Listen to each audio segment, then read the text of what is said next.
Le site à Koumassi et les documents, PH Koumassi.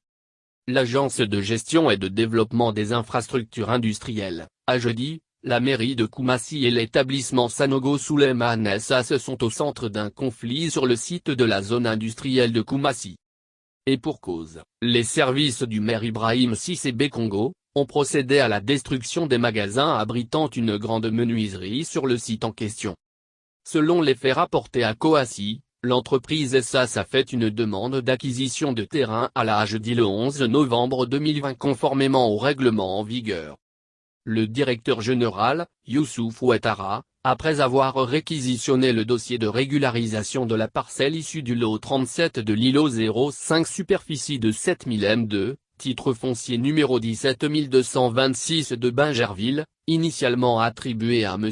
Adou Pierre Clavé Frédéric et conformément à la réglementation régissant les terrains industriels, notamment le décret numéro 2015-22 du 14 janvier 2015, a signé au gérant de l'établissement SAS que le dit dossier était en cours de traitement en vue de la lettre d'autorisation de mise en valeur au profit de ladite entreprise. Alors que l'établissement est en attente du fameux sésame, grande fut la surprise des responsables de se voir remettre une mise en demeure par la mairie de Koumassi, leur enjoignant l'ordre d'enlever les magasins sur le site dans un délai immédiat. La mairie soutiendrait que le site tombé d'alors dans le domaine public aurait été vendu par les enfants de l'ancien propriétaire à une tierce personne.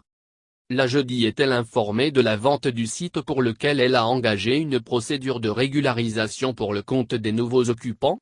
Pourquoi n'a-t-elle pas informé SAS?